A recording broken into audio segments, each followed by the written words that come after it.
Hi. In the previous video, I talked about how to format your cover letter. Formatting is extremely important, even though it's really picky. It's the first thing that the reader, your customer, is going to look at. So make sure that you format your letter correctly. They're also judging whether you pay attention to detail or not. And if you can't make the details correct on your formatting, they don't think that you will be able to make the details correct as an employee. Here we're looking at the content of the letter, and I'm going to walk us through the 3 paragraphs of a standard cover letter. In the first paragraph, you should put down where you found out about the job and anybody that you know that is in the company. That is a friend, of course, a relative. Be sure to drop their name. The second thing that you should put in the first paragraph is what skill specifically matches their job description. It's important that you actually read a job description and that you have one so that you're writing the letter to it. If you currently don't have a job description for this project, you will need to get one online. Otherwise, your writing is not going to have any purpose or focus. So as you can see here, Alice Arnold, she writes down that Bob Griffey is the person that told her about the job, and that in the second sentence, she says what skill she has that is useful for the company. Make sure you keep your sentences short. If your letter is very long, you might want to reduce your sentences by up to 15 words a sentence at most. 10 to 15 words. Keep it within that range. Shorter is always better, but much longer, you're going to lose the attention of the person who's reading. Don't say a sentence or don't write a sentence longer than it has to be.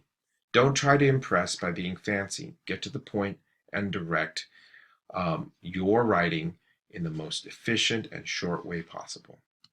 Your second paragraph should focus on your experience or the skills that you have, other skills that match up to the job description. Make sure you highlight that. Do not in this paragraph put down what you don't know or what skills you don't have that don't meet up with the job description. Don't mention that. This is not a time to be negative. Only focus on the skills that you actually have. They may, in the interview, ask about what you don't know, but right now, that's not the time or place to put it down.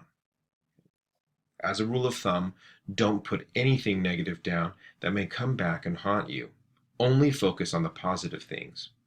Do not lie, but do not tell them all the negative things that you don't meet up with, okay, to their job description. The third paragraph, you should focus on providing 2 key pieces of information. One, that you're interested in an interview, and then 2, your contact information, your phone and your email. Those are 2 standard ways of contacting you. This is how it is in the business world. This is how it is in business or in any kind of job that you have. Your phone number and your email address are 2 necessary pieces of information you must divulge. Make sure that you have one. If you don't have a standard email that is generic, create one. They're free. Make sure you just go to Google and create a new account. One thing of note also is that in this paragraph, you should thank them.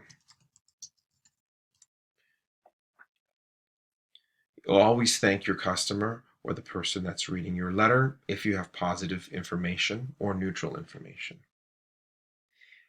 That's it, the 3 paragraphs of your cover letter.